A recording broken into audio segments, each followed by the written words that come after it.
Well, thank you folks for attending this presentation, and welcome to this beautiful presentation, which is a stretched version of the aspect ratio I didn't want, but regardless, it says bang for your buck, how to make your art pop. Some people will all say pop. A couple disclaimer for you guys right off the bat is that if you hear a funny accent or if you're like, this guy speaks funny, it's because I'm French Canadian and English is my second language, so please forgive me. And anybody from Canada here? Oh, much love, much love. And the other one is obviously I'm nervous. I haven't been on the stage since I was 16 in a metal band, but this is good. So today we're going to talk about a bunch of things. First, I'll describe who I am. And yeah, I'm Alan Blouin. I'm a studio art director for a company in town in San Francisco called Bigpoint. It's a massive company. I'll go through breaking down a little bit what the company is. And then who I am really, I've been doing video games for 20 years. In this industry, I've been called old goats, you name it, fossil, and all that stuff. But really what keeps me interested about this industry is working with the artists, working with the people. They're all great creative individuals and seeing the process from start to finish and how it goes from a concept all the way down to the realization of the title. And I'm not burnt out yet. I love it. So this is me in a nutshell. And then we're going to go and run through what is the company I represent. So Bigpoint. Bigpoint right now was founded in 2002. It has over 800 employees. Its business focus, obviously, is free-to-play browser game, microtransaction model, and Bigpoint is super strong with its global distribution network of over 1,000 distributors for us. And at the same time, our primary headquarter is in Hamburg, Germany, where we have our core of our development as well, mostly focused on Flash. You know, Flash 3D, Unity, you name it, it's all there.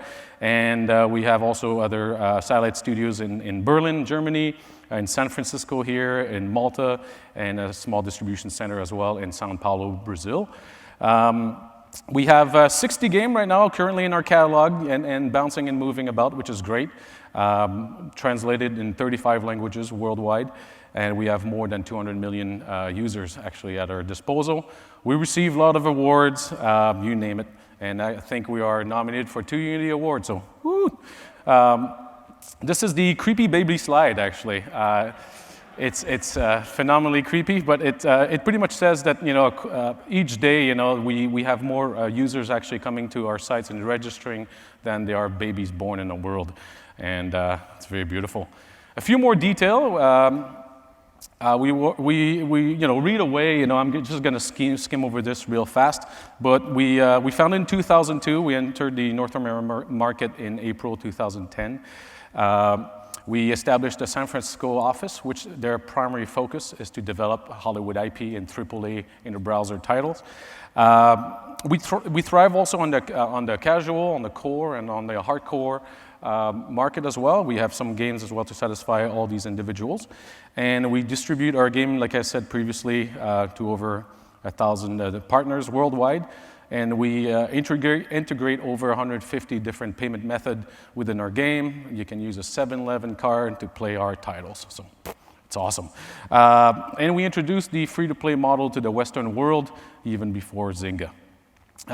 Coming down to Unity titles, actually, these are the catalogs of titles that we have currently being developed as we speak.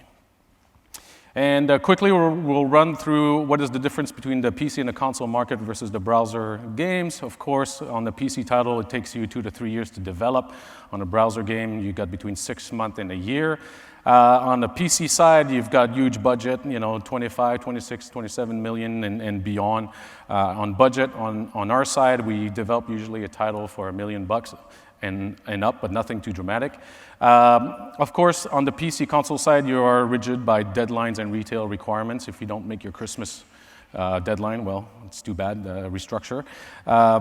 You almost have to make money like on the first month in order to get your dev costs back. And then the difficulty of optimizing your game, fixing your bugs through the downloadable online of the PC console market is a nightmare for us. We're really unaffected by any of this.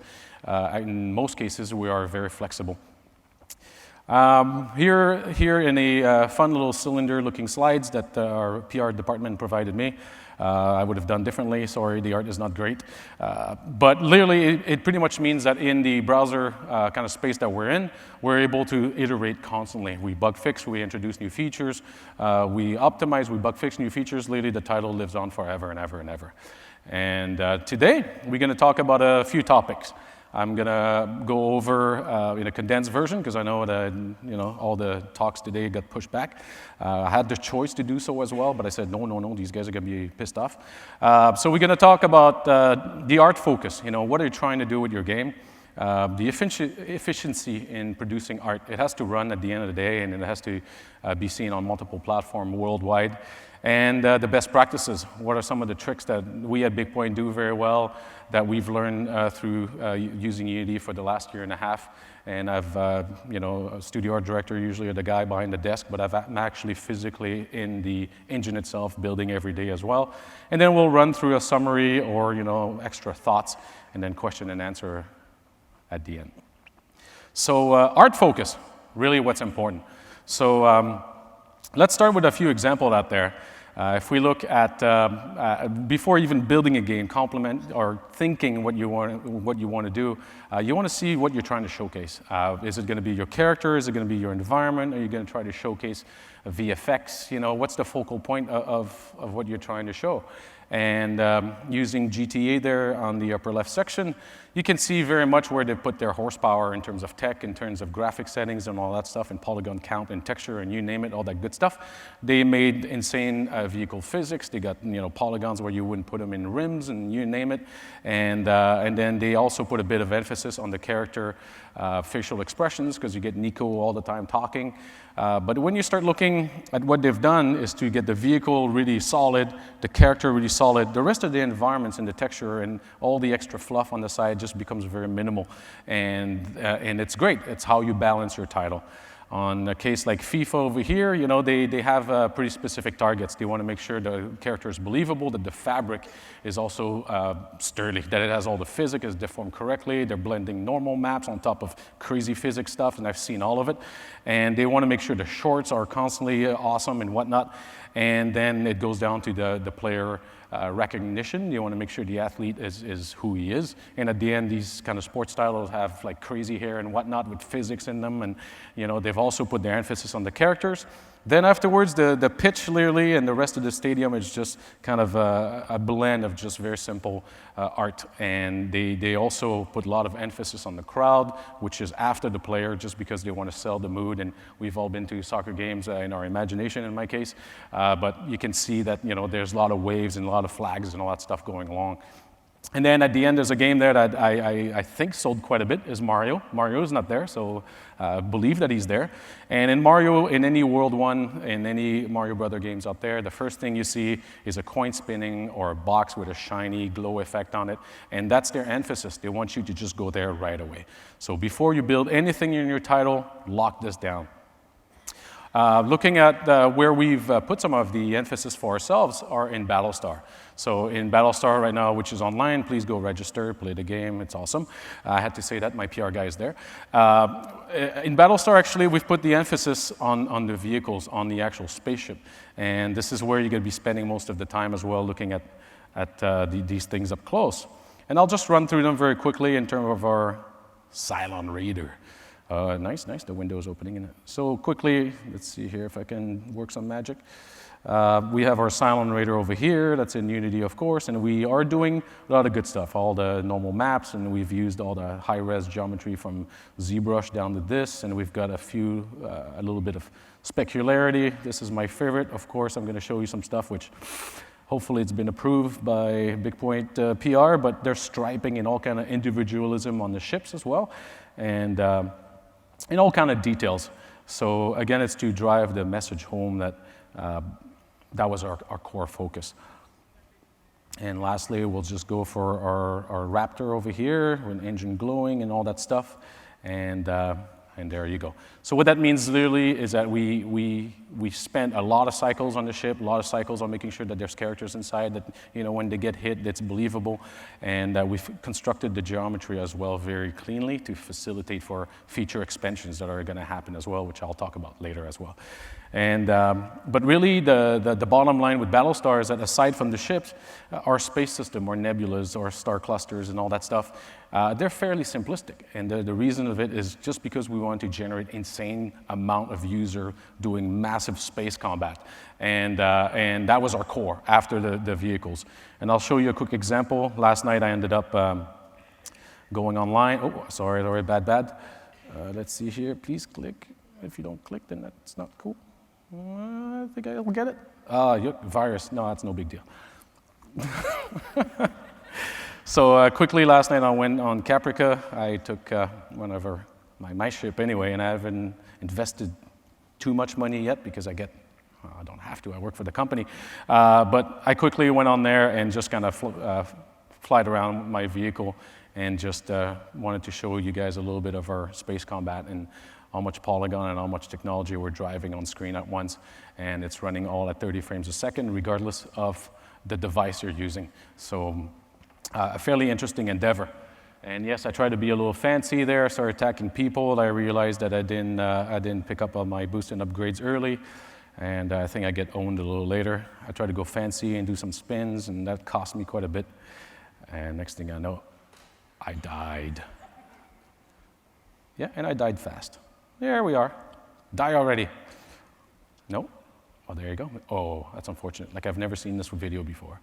Then we're going to go through other areas of emphasis and also making sure that when you develop your title, you start locking your core, you start deciphering your meat and potato of your title, and then if you're doing a first-person shooter, obviously your emphasis is going to be on your weaponry, your guns. You're going to have all your tech in there. You're going to have all your recoil, your particle effects, your shells shooting out, you name it. This is going to be really where you're going to put the meat and potato of your title.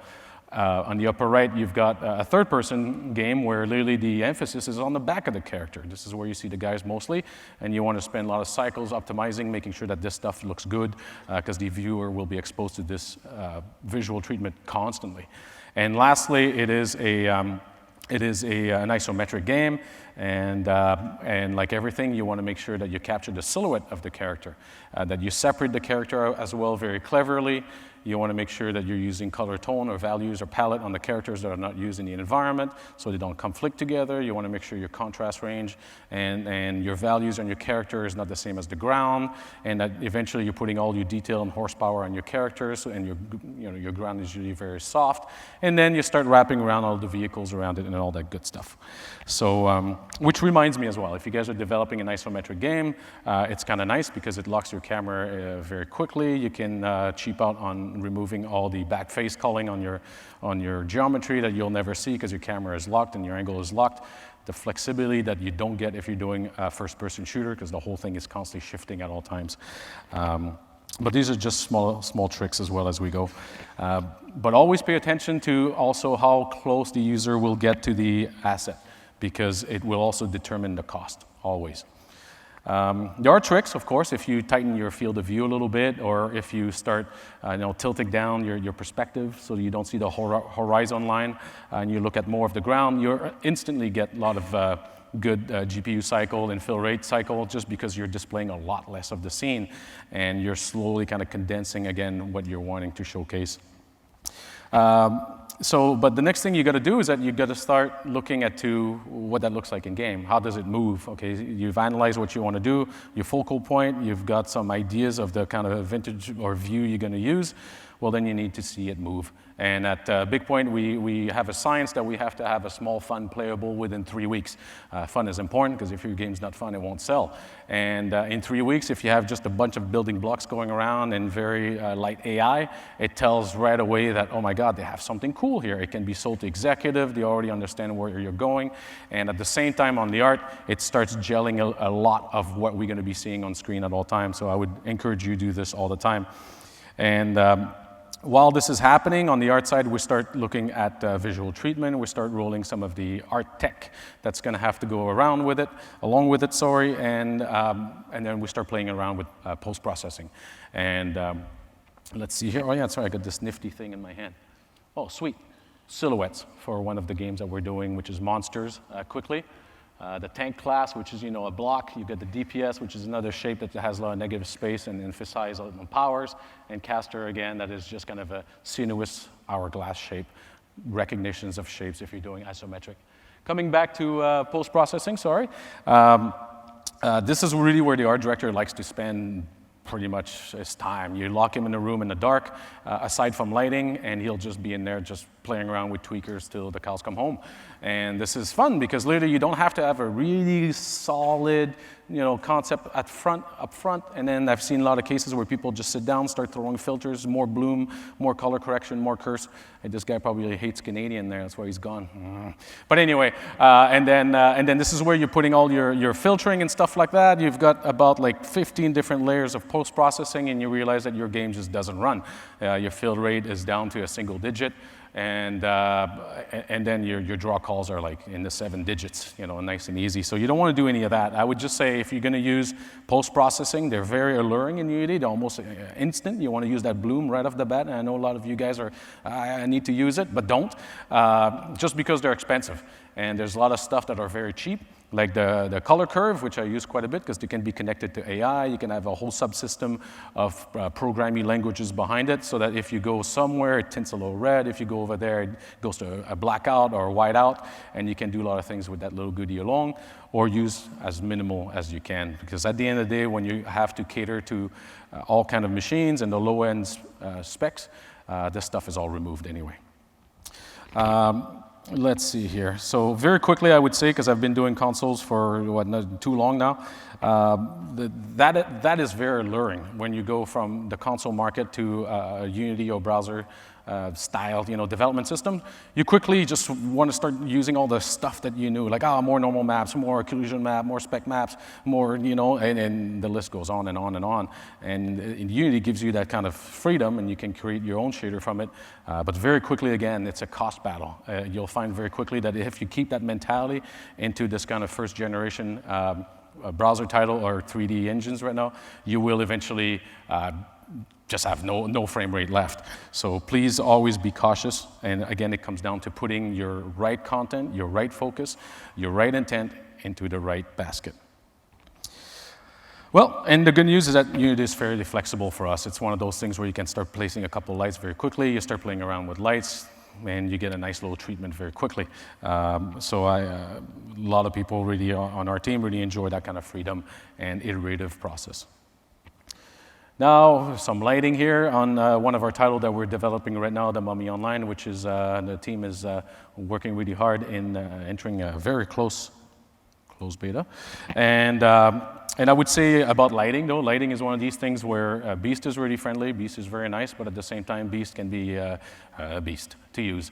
And you need to spend a lot of time tweaking your values. There's a lot of times where you have to kind of almost fake your bounce light by using a lot of point lights and all that stuff. I know the new 3.5 version at least facilitates a lot of that, but I would say just be very good with it. Understands all the tweakers, play around with that stuff, and get familiarized with it. There's tricks as well that you can go on 3D packages like Final Gather, or all these other cool rendering like ray tracing and whatnot. Get familiar with that as well. But I would say when it comes to lighting, which I would love to talk about.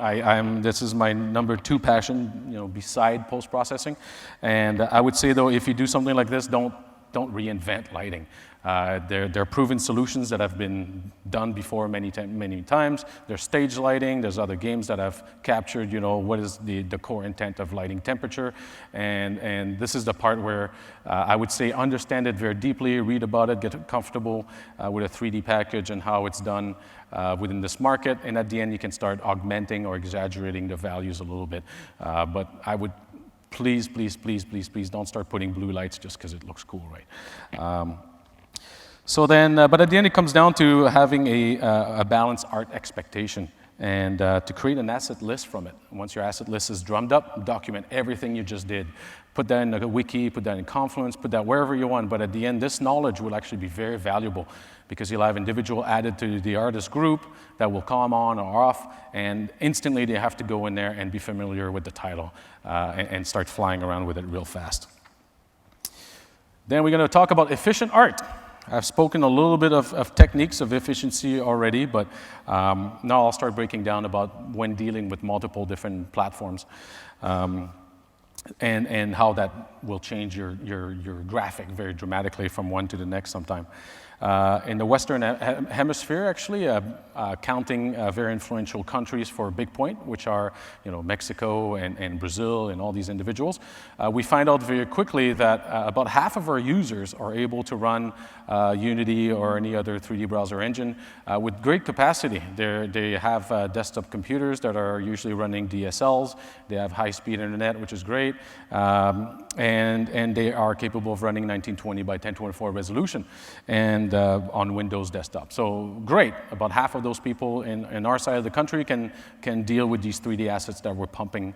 But when you start looking at the world and everybody in between, which Bigpoint is obviously constantly dealing with, the bandwidth becomes very small. The average is about 580 kilobytes per second, and at that point you got to start thinking tricks, techniques, magic, whatever it is, right, in order to satisfy these users. There's a few of those techniques that I'll go through. The first one is to keep your exe size very small. I know that's the easy one, but we make sure that our executable and all of our title, when you're first exposed and you log in and register and click the play button, we make sure the executable is between 6 to 10 megs. So again, within this hemisphere, it's great. And we try to entice the users right away with the experience of what they're going to be dealing with through a tutorial. So we partition the tutorial in a bunch of pieces. They start with the first part where they are just kind of playing around with the game mechanics and our front end and the overall flow of what we want them to do. And literally, we start streaming these assets in the background. To a point where, in most cases, by the time they reach about half the tutorial, we start streaming the hub, which is the social center of everybody. This is where you get your missions, your arms dealers, and all that stuff, and you talk to your buddies and whatnot. We start streaming all these assets as well, your character creator as well at the same time, because it's important for them to be able to customize these characters that they just quickly selected from the get-go. So a lot of magic, a lot of behind the hood, a lot of background streaming that we're doing. At this point, we're looking at other techniques as well on how to stream high-res assets, including texture maps and all that stuff. So almost like Java, you start with an asset that's a little bit simple, and slowly but surely we're giving you the good stuff. And Bigpoint is not set up like Steam or any live systems out there where you can literally have a download queue overnight and click all that stuff, but definitely something that we have on our radar. But the low-end users, so let's come back with this. So when we start a project, we get the quick playable, the executive are buying into it. On the art side, we want to make sure that we hit something quick and something efficient and pretty in about a month. So at that point, we will drive a visual that is great. But we find out that we've actually, by doing so, I've turned a lot of cool knobs visually, and the cost is a little bit up there. But we make sure that this is going to be our high-end users, and we know who they are, we know the value we're dealing with. So then at that point, we have our utmost threshold, and we work our way down to the lower-end users.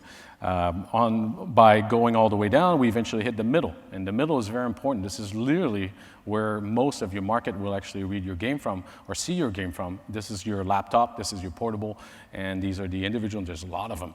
And eventually, we go down to the lower-end system. Your high-end is your normal maps again, your deferred light, all that good stuff. Middle is like a few of it, mostly baked normal maps, or baked maps, sorry, and baked light maps, and you have like some level of specs and stuff like that, and literally the lower end level is pretty much all color maps with light baking.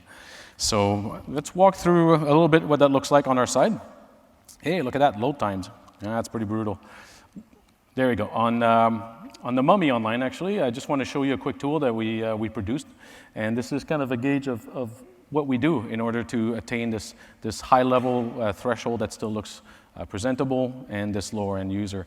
The tool pretty much just dialed down a whole bunch of magic. It will start to remove assets from that are not important, that have been tagged as irrelevant almost.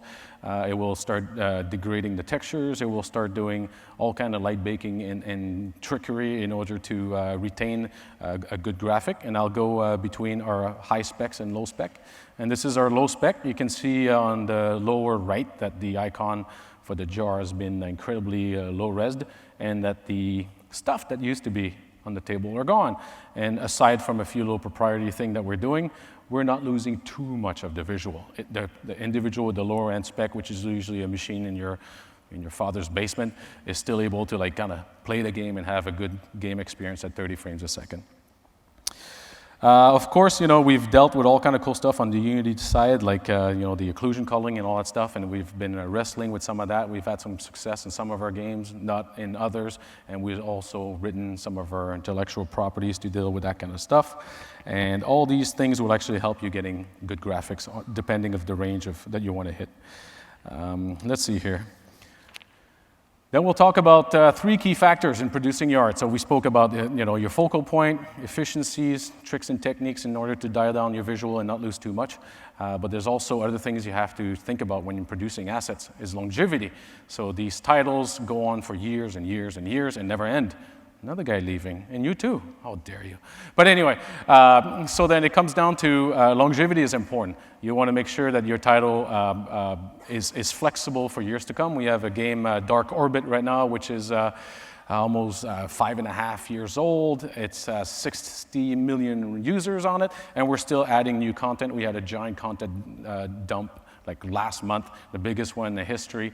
And when you start building these assets, you want to make sure that you build them very efficiently from the get-go and think future expansion on them. And then I'll go back and tune that a little bit later. Then we have customization. We find out very quickly in this kind of monetization industry that our users really want to kind of reflect their personality into the assets. It doesn't matter if it's a ship from Battlestar or if it's a character from the Mummy Online. They want to be able to put all kind of stuff on them. They want to be individualized, and they don't want to look like the next guy. They actually want to look like themselves in a lot of cases. And that by doing so, by adding bits on them, you don't exponentially increase the cost of your art. So every time you put an asset, you remove another one. There's, again, a lot of cool little juggling system around that. So let's see here. So here's I teach my lead artists actually to do spot checks on the art. They are able to quickly open Unity, which is kind of nice. All that stuff kind of filters in from the art crew down to one place, and they literally just randomly click. It's nice. It's actually fairly easy. We have other software that will kind of detect like expensive things, but at the end of the day, you don't want any kind of trickery to just go under the hood. And here's a case of a merchant in our game where the jackets are just through the roof. And I cannot stress how many times it is to create an asset from the get-go that's really efficient, and that you have senior people actually looking at it and making sure that it's as great as it gets, because I've been on iterative title in the past, on sport titles as well, where literally every year you want to add something, you want to place something, and your art is already maxed out. Your memory is through the roof. So if you want to go through a small addition, it's impossible. So then you have to try to fight your next best battle, which is like, okay, we put sweat on the hats. And then just doing something like that becomes an insane endeavor. So always be cautious of foretelling what the asset might need in the future by thinking longevity, by thinking customization and all these other systems, and try to make sure that the asset that you build from the get-go has that in mind.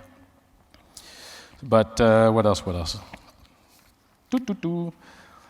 And lastly, on budget. So on budget was the other previous slide, and on budget means, again, that it's in the past, usually programmers will give you these kind of figures. I work with a lot of tech guys, and they're good, and they're my friends, and some of them aren't, but that's okay. Still a good relationship going on with them. And then you will want to build an asset. I want to build this chair, and they'll just tell you 200 polygon, and you're just like, all right. So you build a chair and you try not to, hit the 200, but you're fairly close, right? You're a detail guy, and you want to make sure the armrests are on there. And then the next chair you have to make, it's the same thing, 200, 200, 200. The bottom line is that you got to capture the essence of what you're trying to build as with the least amount of details as possible. This chair that you're building could be 120. The next one next to it could be 50, but still looks really good, and so on. The reasoning behind this is that you can start having very complicated assets that are really through the roof, but if you pair them with very low-res assets or assets that look good around them, you're hitting your budgetary correctly and everything looks okay. And at the end, always do a final pass. Again, like I was saying about these jackets, to make sure that you, again, go through and double-check everything. On the animation side of things, you can easily remove a couple bones in your hands. There's no reason to have a 5-hand bone hand fingers anymore. And in your spine, you could have 3, you name it. If you start saving a couple of these bones and you have like 100 players on the screen at once, it's exponentially awesome, the savings that you're doing. And little things like this will actually get you a lot of users into your game very quickly. Best practices. So this is where some of the learning, some of the stuff, and the trickery as well that we take pride in doing. At Bigpoint, actually, we're very aware of the UI experience, the UX. And this is super crucial, because at any time whatsoever that you're building a UI that's complicated, that's very kind of, you're sending mixed messages. Over here is your next button, next screen, it's over here. You're working with like verticals, and all of a sudden you're introducing obliques. You used to work with these color shapes at first, but now you shifted them. All that stuff of cognitive science should be learned, should be understood. You should totally focus and study other companies out there, like Apple and whatnot, that have spent insane amount of money really understanding what is a correct UX or UI flow. And once you capture that, once you know what it is, you can easily manipulate the user to actually go just where you want to go. It's almost effortless. You dazzle them with like the upper left treatments and stuff like that, and slowly, boom, straight to the shop. And at the shop, they're like, oh my God, the buy button is so alluring, I can't believe it. And then you put your buy button right in the game, and next thing you know, you're making millions. And that technique alone is very important to capture. So I cannot stress this enough. And I would say, again, my personal motto when it comes to UI is the old say of keep it simple, right? So the other thing also that's important when you have your UX or UI is you want to try to template it. I know it's kind of weird. Not all games look the same. Not all games have the same flow. But if your UI, your store, let's say, is very efficient, you're putting all your metrics into it, your analytics, I've looked at it, it performs like nobody's business. You don't want to reinvent this for the next game. Capture that, capture the layout, capture the flow, put that into your next title. And not only that, you're saving a lot of money and a lot of rethinking time. And try to eventually come up with a cookie-cutter template that maybe your whole studio can use on multiple games.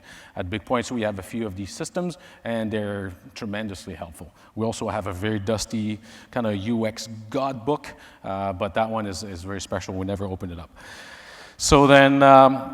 So then it comes down to give them consistency, and then at the end, your UI and your game will eventually be presented into a browser window in Chrome or whatever the browsing software you're using.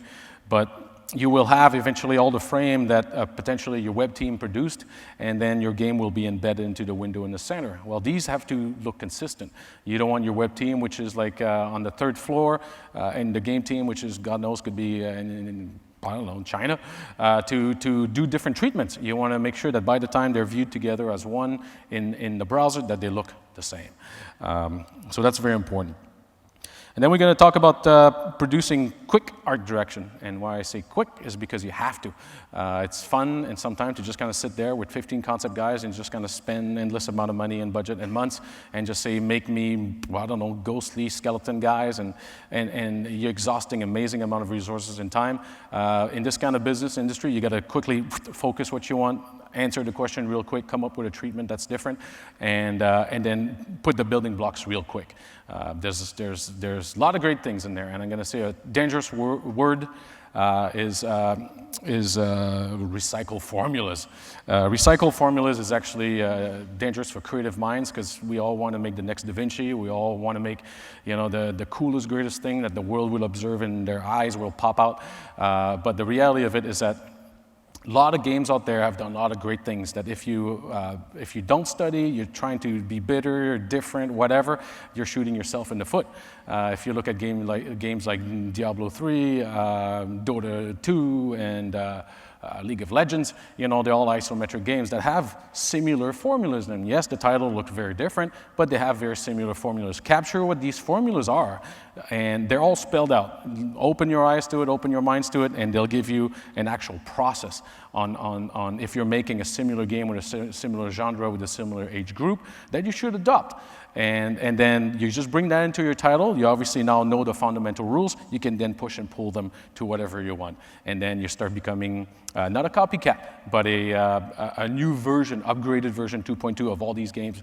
And they look at it and go like, ooh, that's pretty cool. Now next year maybe we'll be like them. So always look at your competition, study good practices, and bring that into your title. And let's see. I was talking about UI. Well, there you go. Here's some UI on Battlestar. We make sure that it's consistent, the play now is massive, and the color scheme and all that stuff reflects the lore of the show. Now we're going to go to some of the visuals, actually, that we do when we start thinking about art direction in our titles. It's nice to have a little bit of time, and in San Francisco we work with movie houses mostly, so of course we have their licenses available that we can all see their formulas again. But at the same time, it's a good time to just kind of reflect, think, what can we do, what can we not do, try to sell them on maybe a little different treatment that they might not be as comfortable with. But these are the treatments right now. We're playing with this game Monsters for Universal Studios. On one side, we're trying to go much darker. On the other side, we're trying to go a little bit more casual, wider appeal. And this is good to have that kind of flexibility. But again, you have to do it quickly. And then another title here that we have, this is our own, really. So we have all the freedom in the world that we want, and we capture very quick things. We look at it, we want mass market on this one, we want kids to play it, adults to play it, you name it. So we started looking at very important cliches, saturation, we started looking at composition, effects, and capturing a vibrant plate at the end that the user will actually just kind of absorb. If you were to make this game really dark into a horror theme, you would segregate pretty much your monetization capacity with the rest of the world. So widen that stuff out as well if you're working on your own IP. And again, the building and stuff like that have a lot of reuse in them. So it can go on iPad, iPhone, you name it. And it can also play in Unity with all the goodies. Here, then we go to movie houses, and I spoke about this. At the end of the day, everybody wants to see the same thing in this kind of market. They want to see a game that has a lot of depth. They want to see a game that will steal the users from a console market into the browser market, and they want to see a fidelity that's like AAA. And by AAA, they mean Halo, they mean Gears of War, they mean all that stuff. They want to see this in the browser. There are tricks. I think we are in the infancy of developing 3D engines that will give us that capacity, but already we can capture a large percentage of it. We have the capacity to move these users into our game business, which is great. And they're asking for it. They want to go home, they want to play on their desktop computer, they want to have fun, they want to go to their business, they want to upgrade their stats on their iPhone. So we can do all that good stuff. There are tricks as well to keep the users interested into your title. The first thing you have to look at, also beside what we spoke about and coming back to art direction, is to vary your visuals so that every time the user returns to your game, he's seeing a different treatment. He's actually he planted a seed the night before, he didn't spend the money to see it grow in 2 minutes, but the next day he goes back, it's all vibrant and beautiful and all that stuff, while the other one next to it is kind of half there. So every day that he returns, he gets a new presentation of what his world looks like, and that's great. And then we have, in this particular case, another good trick along that same line is Devil May Cry. This is Devil May Cry 2. You can pretty much put that formula in any Devil May Cry's game because it's a badass title. Did I say badass? What about shit? Is that okay? I don't know. Let's don't want to get in trouble. But Devil May Cry actually does a visual narrative in their game. Usually when Dante starts, he's on the surface of the world or wherever he's going to end up in the bowel later.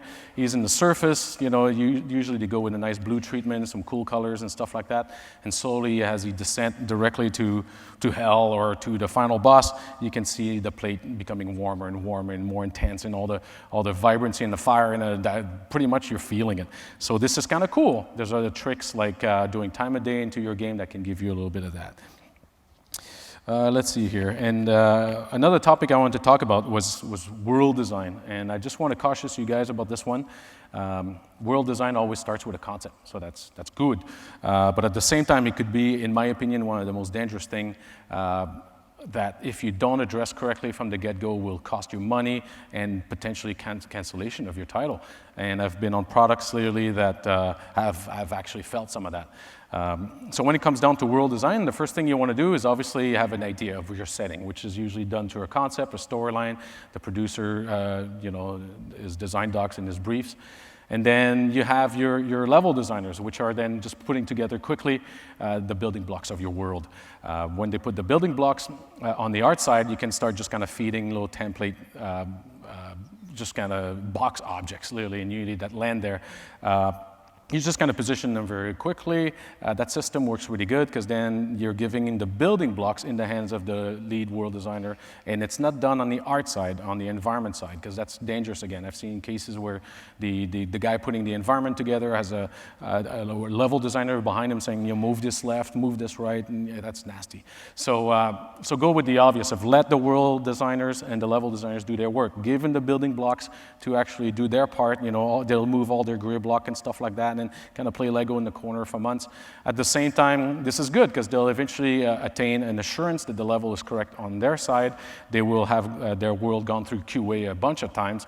And on the art side, since everything is templated and all this stuff is just temporary asset, we can easily start detailing them, start playing around with textures as well, start introducing your contrast and detailing your objects, which instantly pops on their side of the business.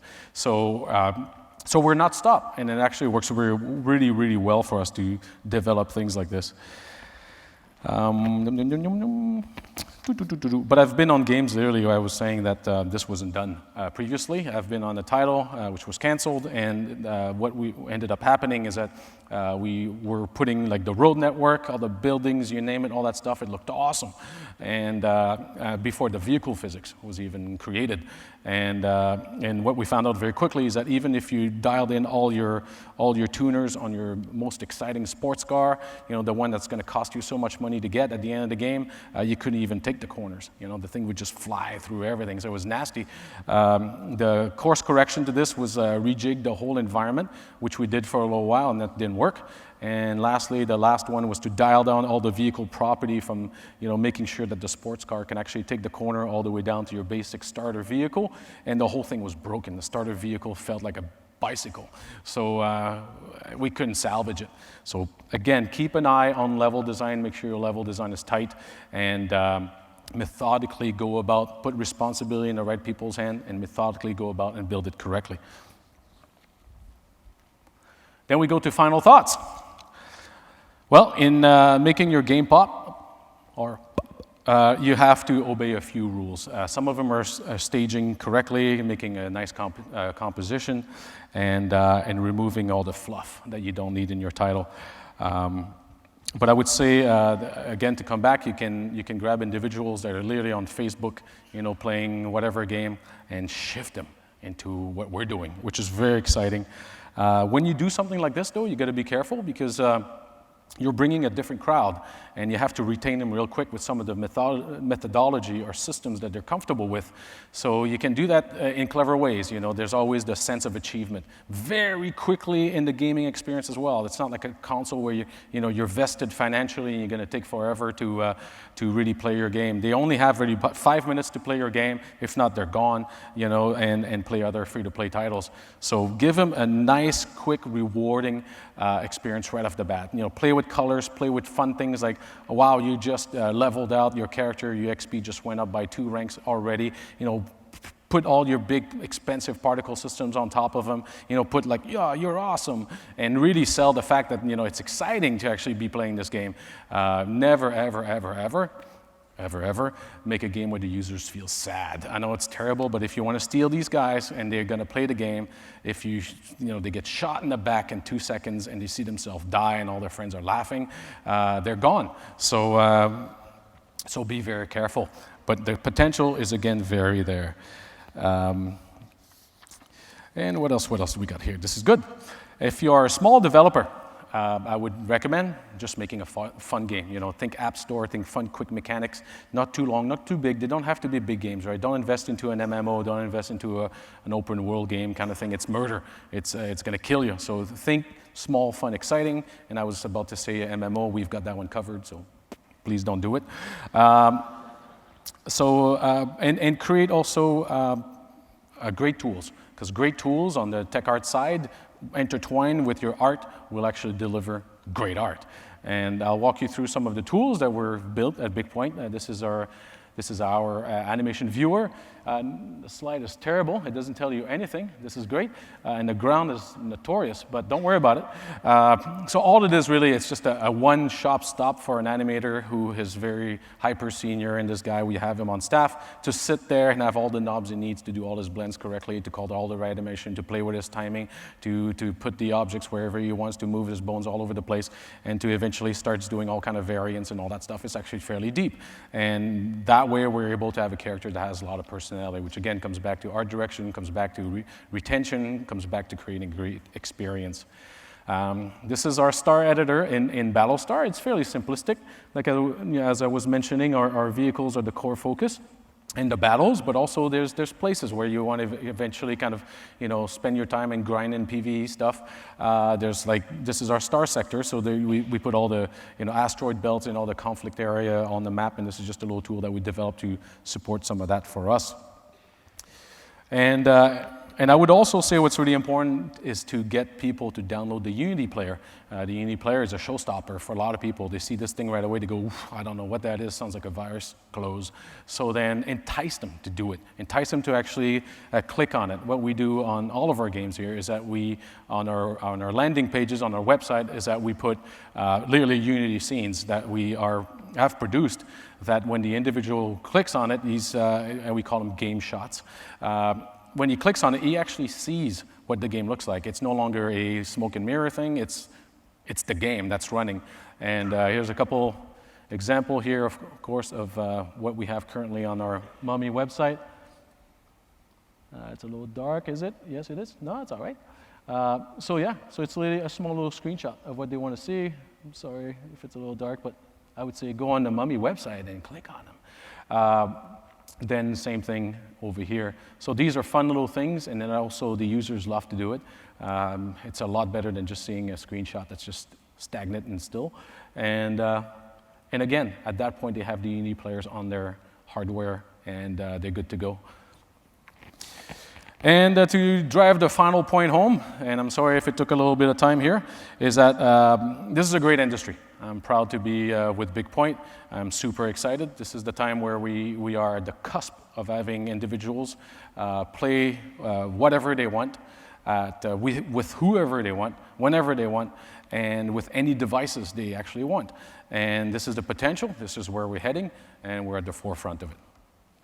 Any questions? Done. Ta-ta.